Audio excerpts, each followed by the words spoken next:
Doctor Ziauddin Haider.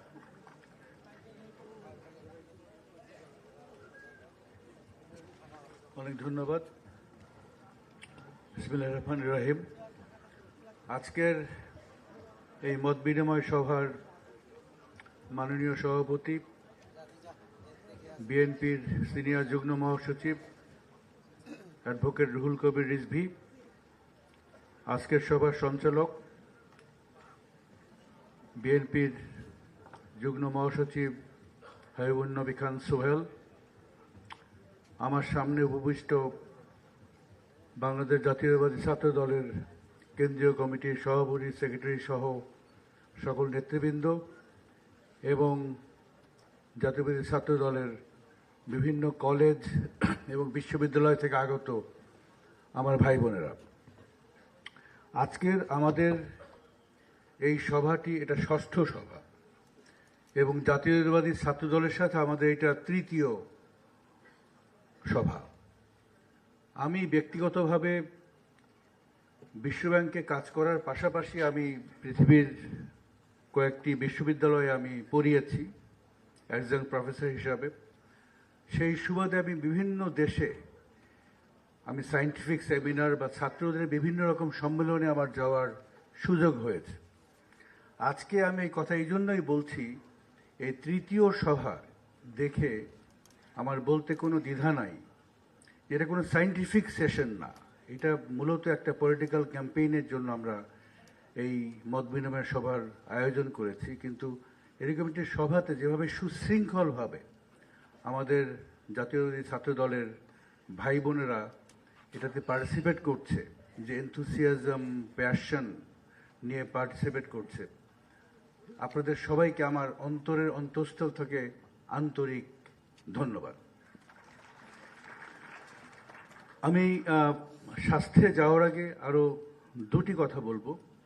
একটি কথা হলো, এই যে 5ই আগস্টের যে পরিবর্তন আমাদের রাষ্ট্রীয় জীবনে, আমাদের রাজনৈতিক জীবনে এবং সমাজ জীবনের যে পরিবর্তন, এই পরিবর্তন একটা ব্যাপার আমার কাছে স্পষ্ট, আমার মনে আপনাদের অনেকের কাছেই স্পষ্ট, যে আমরা অতীতের যে রাষ্ট্র চালানোর বা দল চালানোর যে সংস্কৃতি, সেই সংস্কৃতি আমরা ফেরত যাব না, ফেরত যেতে পারবো না। আপনাদের জন্যই পারবো না। আমাদের দেশের যে তরুণ তরুণী, তাদের যে জ্ঞানের চাহিদা, তাদের যে সামনের দিকে তাকানোর চাহিদা, দেশকে গড়ার চাহিদা, এই চাহিদা মেটানোর জন্যই আমরা অতীতের কালচারে আমরা ফেরত যাব না। এবং সেই কারণেই আমাদের সবার নেতা, বিএনপির ভারপ্রাপ্ত চেয়ারম্যান জনাব তারেক রহমান, উনি আমাদের দেশে এই প্রথমবারের মতো রাজনৈতিক সংস্কৃতিতে প্রথমবারের মতো উনি জ্ঞান ভিত্তিক এবং উন্নয়ন ভিত্তিক রাজনৈতিক যে সংস্কৃতির উনি প্রবর্তন করেছেন। এবং সেই সংস্কৃতির প্রবর্তনের ধারাবাহিকতাই আমাদের সালাউদ্দিন ভাই চলে গেছেন, আমাদের স্ট্যান্ডিং কমিটির মেম্বার, যে 31 দফা কর্মসূচি ঘোষণা করা হয়েছিল এবং সেখান থেকে এই 8টি যে পলিসিগুলো মানুষের, আমার, আপনার, আমাদের সন্তানদের জীবন জীবিকা আমাদেরকে স্পর্শ করে, সেই পলিসিগুলোকে নিয়েই বিএনপি আজকে যে নতুন যে ধারার রাজনীতি, এই রাজনৈতিক ধারাকে সামনে এগিয়ে নেওয়ার জন্য একটা সহায়কভাবে আমরা কাজ করছি। আমার দ্বিতীয় পয়েন্ট, আমরা একটা ঐতিহাসিক, আমরা বলি একটা ট্র্যাজেক্টরিতে আমরা দাঁড়িয়ে আছি। আমাদের দেশে চিরাচরিত যে আমাদের ক্যাম্পেইন, আজকে যে আমরা এই যে এখানে মিলিত হয়েছি, এটা কিন্তু শুধুমাত্র নলেজ এক্সচেঞ্জের সেশন না। আমরা মত বিনিময় বললেও এটা শুধুমাত্র মত বিনিময় না। এর প্রধান উদ্দেশ্য আসলে কিভাবে বাংলাদেশ জাতীয়তাবাদী দলের যে সামনে যে ইলেকশন, এই ইলেকশনের ক্যাম্পেইনকে স্ট্রেনথেন করা যায়, এবং সেইটার অংশ হিসেবেই আমরা আজকের এই মত বিনিময় সভার আয়োজন করেছি। আপনারা এখানে আছেন, আপনাদের ফোল্ডারের মধ্যে 8টি পলিসির উপরে লিফলেটগুলো আছে, কালারফুল লিফলেট, সহজ বাংলায় লেখা। এর উদ্দেশ্য হলো আপনারা এখান থেকে জেনে যাবেন এই লিফলেটগুলোর মধ্যে কি আছে, এবং আপনারা জেনে যাওয়ার পরে সাধারণ মানুষের কাছে যখন যাবেন বা আপনাদের অন্যান্য রাজনৈতিক কর্মীদের কাছে যখন যাবেন, তাদেরকে যেন আপনারা খুব সুন্দরভাবে বুঝাতে পারেন। তার অর্থ হলো যে উন্নয়নমূলক সামাজিক উন্নয়নের যে পলিসি, এই পলিসিগুলোকে আমাদের যে ক্যাম্পেইন, বিশেষ করে বাংলাদেশ জাতীয়তাবাদী দলের যে ক্যাম্পেইন, এই ক্যাম্পেইনের এপি সেন্টারে নিয়ে আসা হয়েছে। এইটা কিন্তু একটা নতুন আপনার ধারা। এই ধারার সূচনার কিন্তু আপনারা ঐতিহাসিক সাক্ষী হয়ে থাকবেন। আপনারা ভবিষ্যতে বলতে পারবেন আমরাই এই উন্নয়ন ধারা রাজনীতিকে সামনে নিয়ে এসেছি। আমার মনে হয় যে এখানে আমি শেষ করবো। আমার আর কিছু পয়েন্ট ছিল, কিন্তু আজকে জুম্মার নামাজ, আমাদেরকে নামাজে ব্রেক নিতে হবে। আমি স্বাস্থ্যের মধ্যে চলে যাব। আমি এই লিফলেটে যাওয়ার আগে আমি চাই যে আপনারা একটা ভিডিও দেখেন, ছোট একটা ভিডিও দেখেন। তারপরে আমি এই 8টি পয়েন্ট আছে এই লিফলেটের মধ্যে, একটি একটি পয়েন্ট আপনাদের সাথে আমি আলোচনা করব। ভিডিও।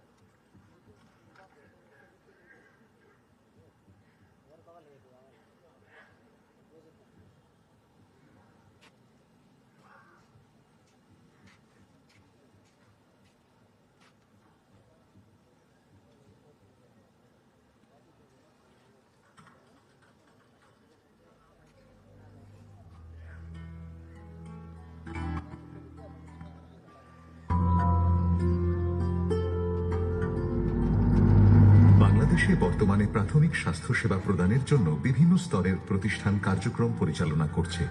এর মধ্যে কমিউনিটি ক্লিনিক, ইউনিয়ন স্বাস্থ্য ও পরিবার কল্যাণ কেন্দ্র এবং ইউনিয়ন উপস্বাস্থ্য কেন্দ্র, উপজেলা স্বাস্থ্য কমপ্লেক্স, জেলা সদর হাসপাতাল উল্লেখযোগ্য।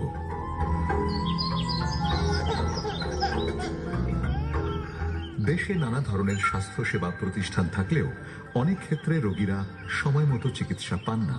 এর মূল কারণ হল সার্বক্ষণিক সেবার ব্যবস্থা না থাকা, অব্যবস্থাপনা, প্রয়োজনীয় জনবলের অভাব, পর্যাপ্ত রোগ নির্ণয় সেবার ঘাটতি এবং স্বাস্থ্য সচেতনতা ও প্রতিরোধমূলক কার্যক্রমের সীমাবদ্ধতা। এই সংকট সমাধানে বিএনপি একটি আধুনিক ও প্রযুক্তি নির্ভর প্রাথমিক স্বাস্থ্য সেবা ব্যবস্থা প্রস্তাব করছে।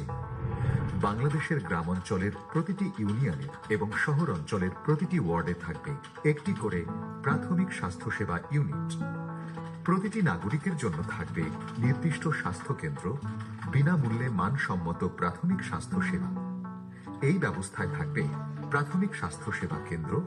প্রতিটি কেন্দ্রের সঙ্গে যুক্ত থাকবে আরও 3টি প্রান্তিক স্বাস্থ্য সেবা কেন্দ্র এবং 3 জন প্রান্তিক স্বাস্থ্যকর্মী। পাশাপাশি থাকবে 2 জন প্রশিক্ষণপ্রাপ্ত চিকিৎসক এবং প্রয়োজনীয় সংখ্যক নার্স, মিডওয়াইফ, প্যাথোলজিস্ট এবং ফার্মাসিস্ট।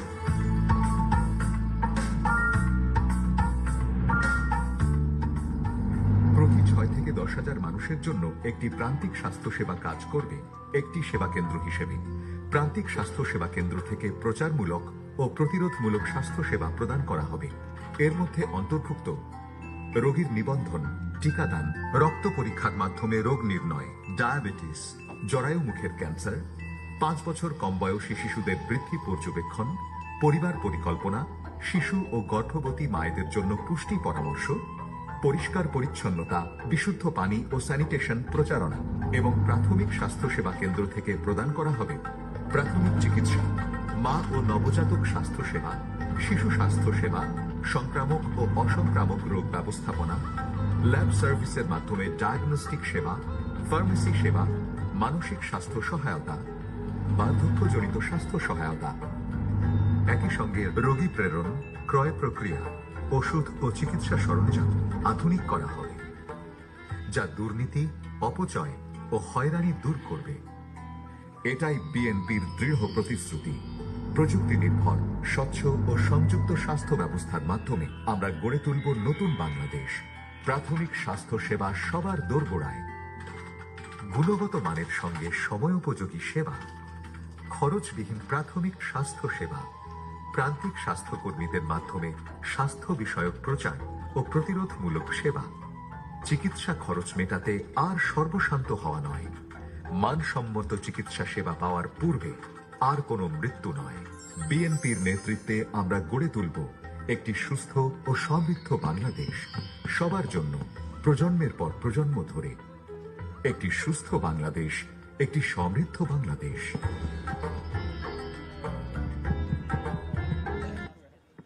অনেক ধন্যবাদ। এবার সবাই একটু আমরা এই লিফলেটটা হাতে নেই, আছে সবার কাছে? হ্যাঁ, আপনারা এক একটা লিফলেটে কত কপি করে পেয়েছেন? 5 কপি করে, না?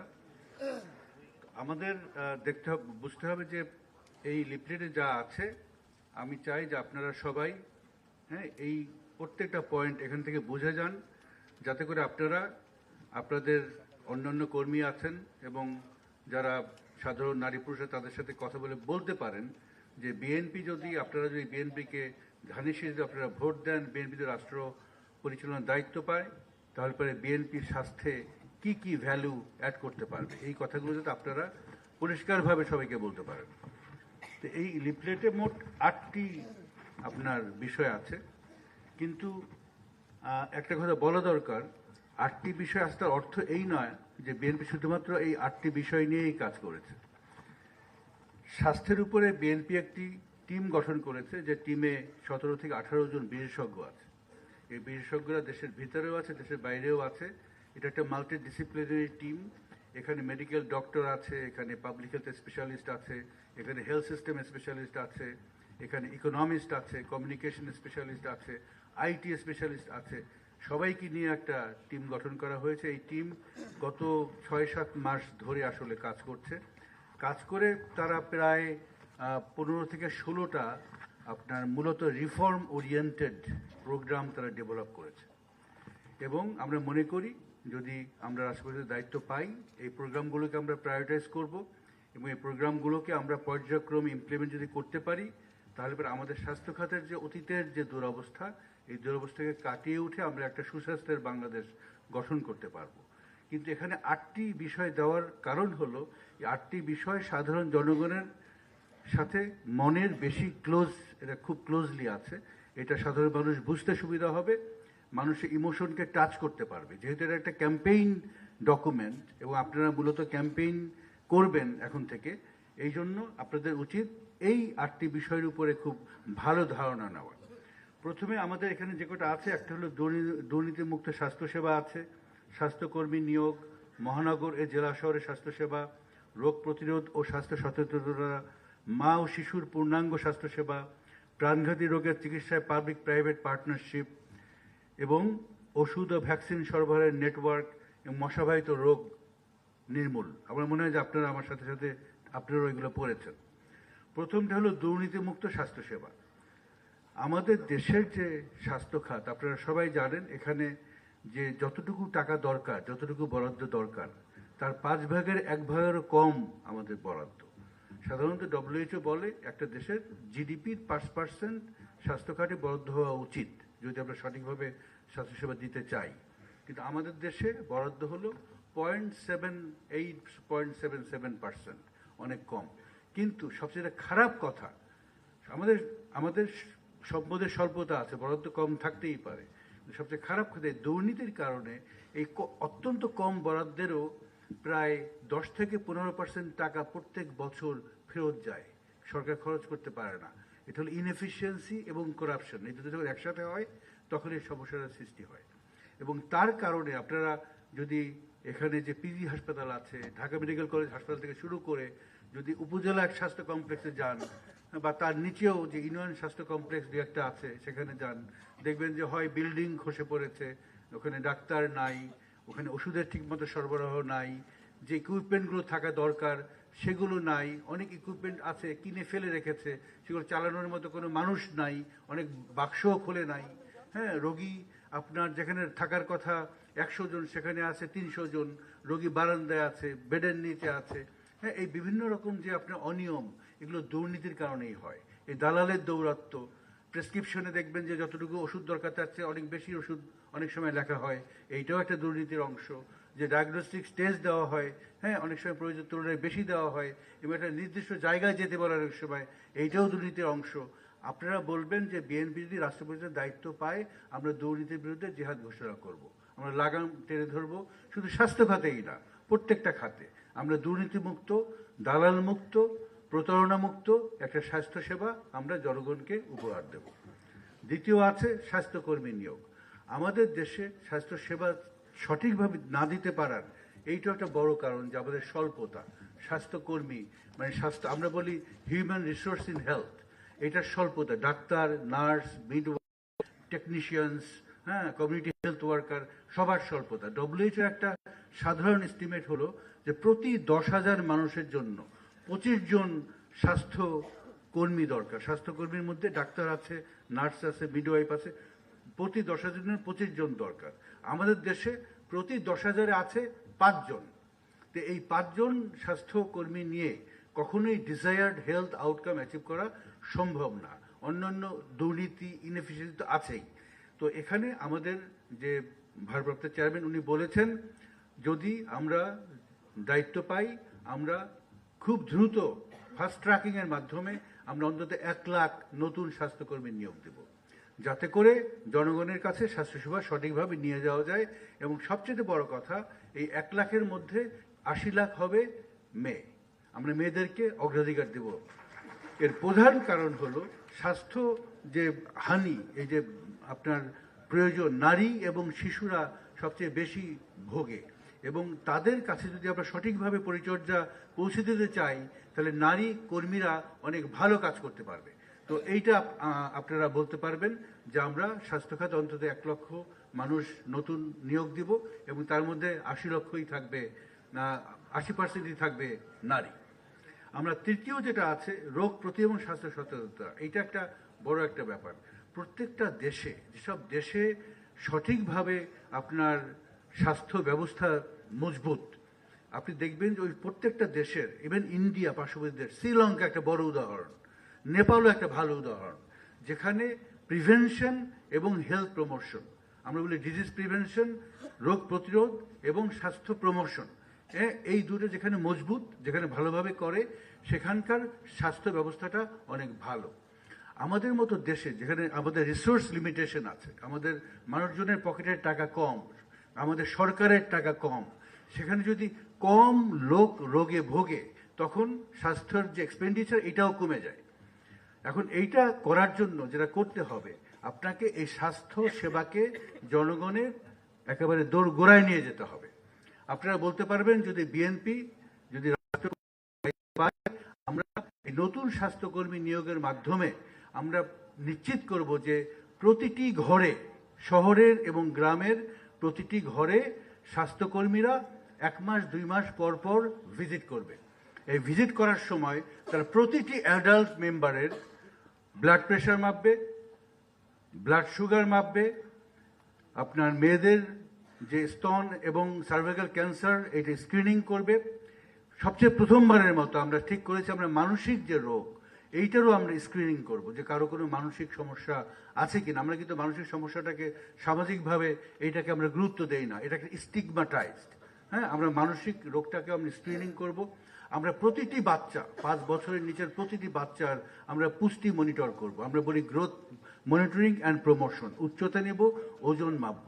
এর কারণটা হলো যে রোগে ভোগার আগেই আমরা শনাক্ত করতে চাই হাই রিস্ক ওই পার্সনকে, যার ব্লাড প্রেশার হওয়ার সম্ভাবনা আছে, ডায়াবেটিস হওয়ার সম্ভাবনা আছে, অপুষ্টিতে ভোগার সম্ভাবনা আছে। ওই ভোগার আগেই আমরা আইডেন্টিফাই করব এই ঘরের দুয়ারে স্বাস্থ্যসেবাকে নিয়ে যেয়ে, এবং এই হাই রিস্ক মানুষগুলোকে আমরা স্বাস্থ্যকেন্দ্রে তখন রেফার করব, যাতে করে আর্লি ট্রিটমেন্ট শুরু হয় এবং এই রোগটা সামনের দিকে আর আগাতে না পারে। যদি সামনের দিকে না আগায়, তাহলে পরে, যেমন আজকে যদি আমার ব্লাড প্রেশার একটু হাই হয়, আমি হয়তো একটু ওষুধও খাওয়ার দরকার নেই, আমাকে 1 ঘন্টা হাঁটলেই যথেষ্ট। তার একটু বেশি হাই হয়, আমাকে হাঁটার সাথে সাথে একটু হয়তো দিনে একটা বড়ি খেতে হবে। আমি যেগুলো না জানি যে আমার ব্লাড প্রেশার হাই, একদিন আমার হয়তো হঠাৎ করে হার্ট অ্যাটাক করবে, আমার স্ট্রোক করবে, কারণ কি আমি জানতাম না, হাই হতে হতে একসময় স্ট্রোক করে গেছে। এবং যখনই স্ট্রোক করবে, আমি কিন্তু সারা জীবনের জন্য পঙ্গু হয়ে গেলাম। আমার পরিবারের যে অর্থ ব্যয় হবে, এই অর্থ ব্যয় করার সামর্থ্য আমার পরিবারের নাই। আমার পরিবার সারা জীবনের জন্য কিন্তু দরিদ্র হয়ে গেল। ওই জন্য আমরা স্বাস্থ্যসেবাকে মানুষের দোরগোড়ায় নিয়ে যাব, যদি আমরা সরকার চালানোর দায়িত্ব পাই। চতুর্থ আছে মা ও শিশুর পূর্ণাঙ্গ স্বাস্থ্যসেবা। আজকে যে অবস্থা স্বাস্থ্যসেবার, একজন গর্ভবতী মা, সে যদি একটা স্বাস্থ্য কেন্দ্রে যায়, উপজেলা স্বাস্থ্য কমপ্লেক্সে যায়, উপজেলা স্বাস্থ্য কমপ্লেক্স তাকে রাখতে চায় না। হ্যাঁ, তারা মনে করে যে যদি এই মহিলার ডিফিকাল্ট লেবার হয়, আমার এখানে তো তার ম্যানেজমেন্টের ব্যবস্থা নাই, কোনো রিস্ক নিতে চায় না। রিস্ক না নিয়ে তাকে করে কি, জেলা হাসপাতালে রেফার করে দেয়। জেলা হাসপাতালে একই অবস্থা, সেখানে ভালো গাইনোকোলজিস্ট নাই, ভালো পেডিয়াট্রিশিয়ান নাই, সেখানে ইনকিউবেটর নাই, যদি লো বার্থ ওয়েট বাচ্চা হয় তাকে ইনকিউবেটরে রাখতে হয়, সেটা নাই। ওই জন্য করে রিস্ক না নিয়েই তাকে বলে যে না, আপনি মেডিকেল কলেজ হাসপাতালে তাকে রেফার করে দেয়, মেডিকেল কলেজ হাসপাতালে যান। গ্রাম থেকে যদি একজন গর্ভবতী মা, একজন দরিদ্র পরিবারের বা মধ্যবিত্ত নিম্ন মধ্যবিত্ত পরিবারের অযথা কোনো কারণ ছাড়াই যদি তাকে একটা মেডিকেল কলেজ হাসপাতালে যেতে হয়, অর্থ ব্যয় হয়, হয়রানি হয়, কষ্ট হয়, আমরা এই কষ্টের অবসান চাই। আপনারা বলবেন, যদি আমরা রাষ্ট্রপ্রধানের দায়িত্ব পাই, আমরা ইউনিয়ন স্বাস্থ্যকেন্দ্রে প্রথমত সবকিছু সমাধান করার চেষ্টা করব। যদি না পারি, উপজেলা যে হেলথ কমপ্লেক্স, এইখানে আমরা সবচাইতে যে ইকুইপমেন্টগুলো দরকার, ইনকিউবেটর সহ একটা হাই রিস্ক প্রেগনেন্সিকে ম্যানেজ করার জন্য যা যা দরকার, এগুলো আমরা উপজেলা স্বাস্থ্য কমপ্লেক্সে অ্যাভেলেবেল করব, যাতে আমাদের মা এবং শিশুকে উপজেলা বাউন্ডারির বাইরে আর যেতে না হয়। এই ব্যবস্থা আমরা ইনশাল্লাহ করব। তারপরে আছে প্রাণঘাতী রোগের চিকিৎসায় পাবলিক প্রাইভেট পার্টনারশিপ। আপনারা যদি আজকে ঢাকা মেডিকেল কলেজ হাসপাতালে যান, খুব কাছেই দেখবেন যে বেডের নিচেও রোগী শুয়ে আছে, বাইরে রোগী দাঁড়িয়ে আছে, রোগী ভর্তি হতে পারছে না। আমি প্রত্যেক দিন একটা দুইটা কিন্তু কল রিসিভ করি, আমার আত্মীয় বা আমার এলাকার মানুষ যারা আমাকে চেনে, তারা আমাকে অনুরোধ করে যে ভাই একটু হাসপাতালে বলে দেন, আমাদের এই সমস্যা, মারা যাচ্ছে, একটু ভর্তি করার ব্যবস্থা করে দেন। ভর্তি হওয়ার ব্যবস্থা নাই, জায়গা নাই।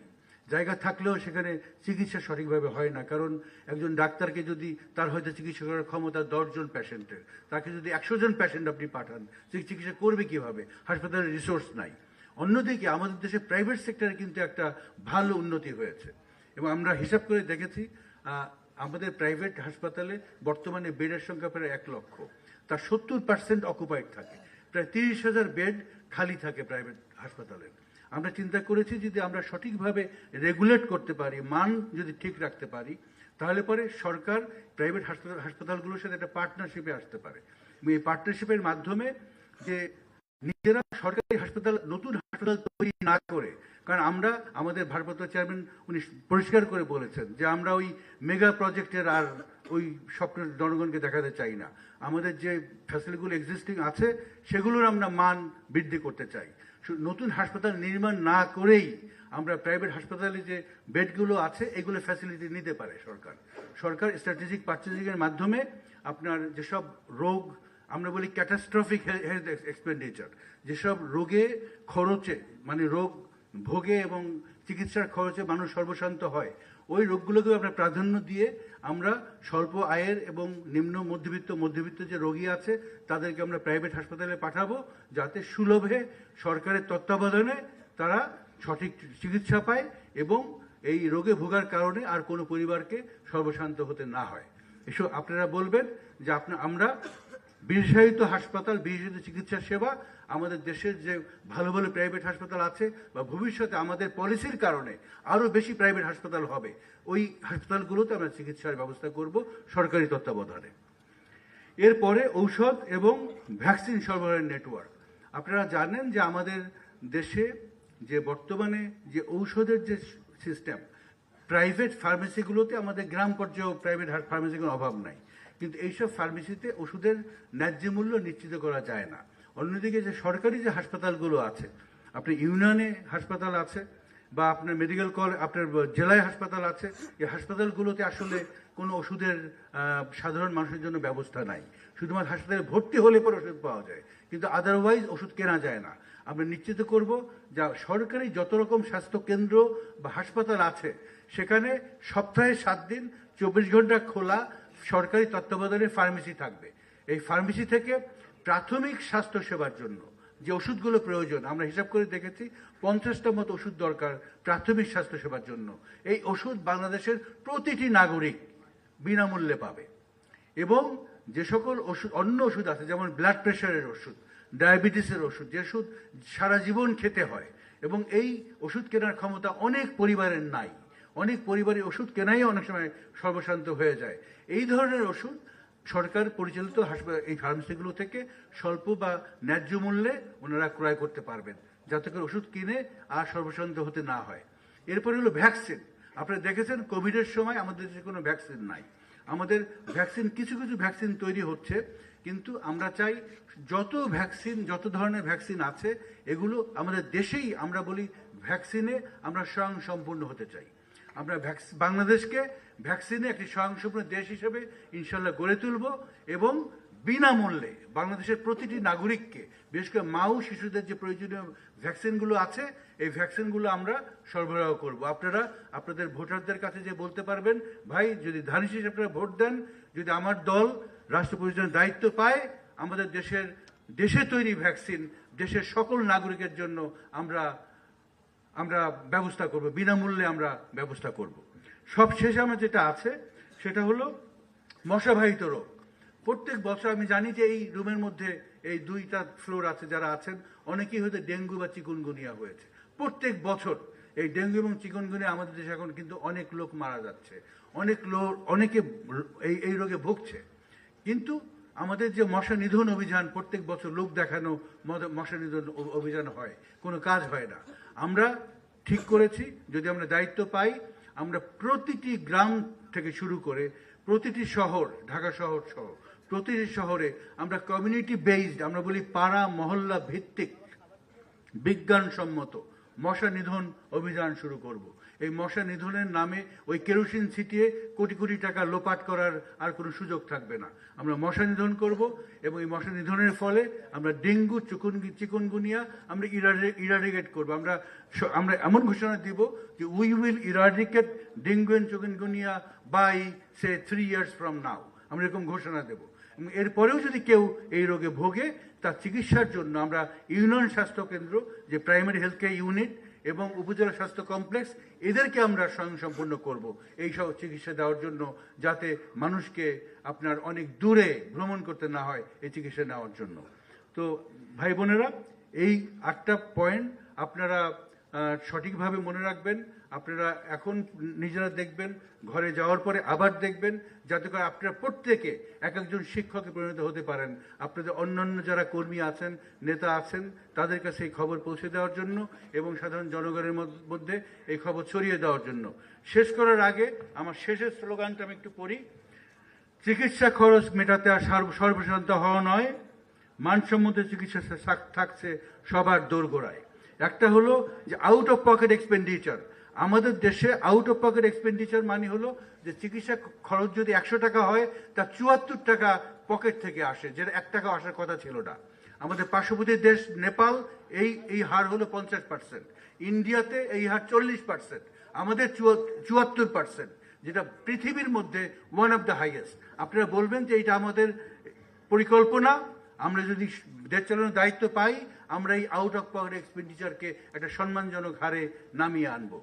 আর সব শেষ পয়েন্ট যেটা বলেছি, সবার দোরগোড়ায় আমি এক্সপ্লেন করেছি, স্বাস্থ্যসেবাকে আমরা প্রতিটি মানুষের দোরগোড়ায় নিয়ে যাব। Primary health care, prevention, promotion হবে আমাদের স্বাস্থ্য ব্যবস্থার মূল ভিত্তি। অনেক ধন্যবাদ। সম্পূরক প্রশ্ন আছে দ্বিতীয় তলায়।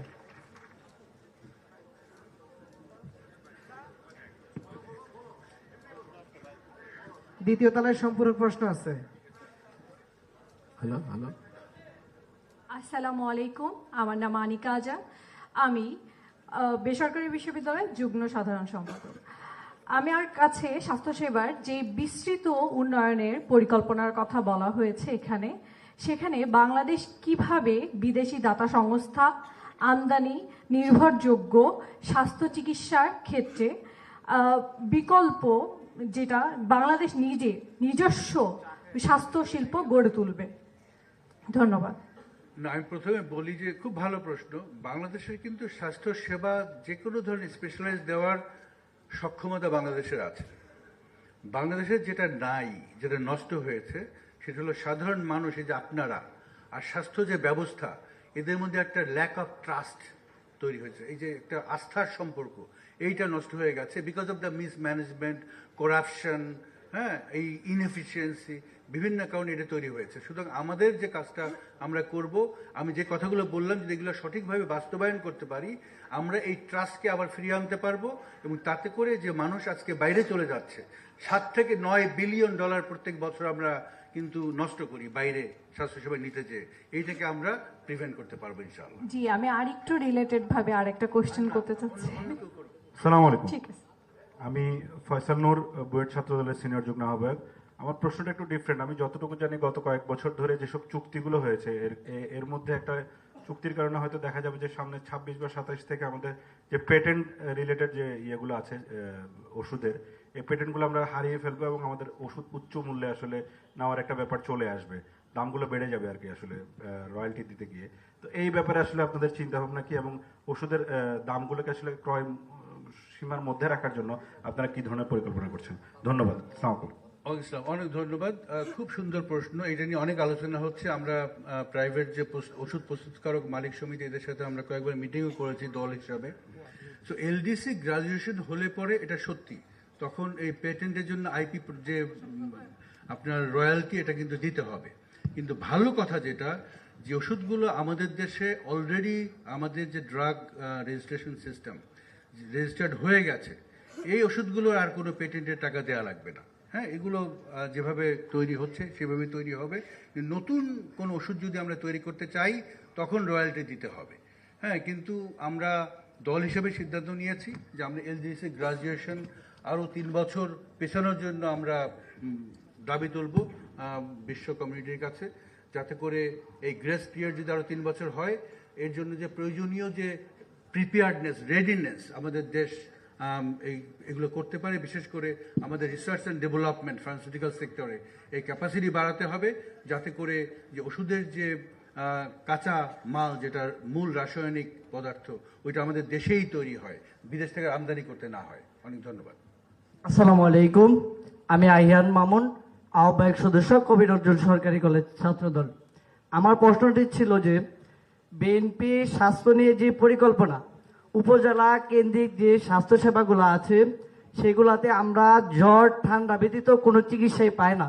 তা আমার একটা কোশ্চেন ছিল যে উপজেলা স্বাস্থ্যকেন্দ্রে থেকে X ray machine, ultrasonogram, CT scan, CBC, এই টেস্টগুলো আমরা সাধারণ জনগণ, শিক্ষার্থী এবং মানুষ এখানে যে টেস্টগুলো করাতে পারবে কিনা?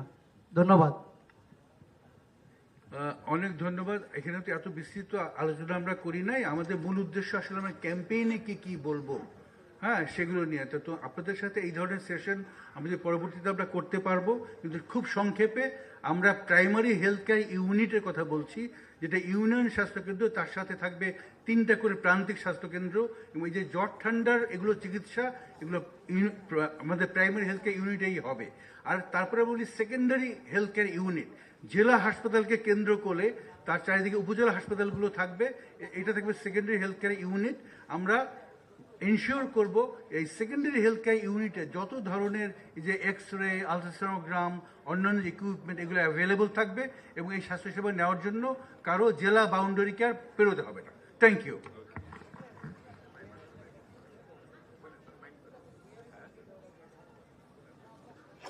আচ্ছা, একদম কোশ্চেন নেওয়ার সময় নেই, আরো একটা সাবজেক্ট আছে। তো এখানে বাংলাদেশের 3টি সংগঠন, ছাত্রদের মধ্যে 3টি বড় সংগঠন আছে। একটা হচ্ছে ছাত্রলীগ, আর একটা হচ্ছে ছাত্র শিবির, এবং আমাদেরটা হচ্ছে ছাত্র দল। পার্থক্য আছে না? ছাত্রলীগের ক্ষেত্রে আমরা দেখেছি ছাত্রলীগ এবং অস্ত্র হাতে হাত রেখে চলেছে। শিবিরের ক্ষেত্রে আমরা দেখি ইসলামী ছাত্র শিবির এবং রামদা হাতে হাত রেখে চলে, এবং জাতীয়তাবাদী ছাত্র দলের ক্ষেত্রে আমরা দেখি এবং আমরা দেখতে চাই জাতীয়তাবাদী ছাত্র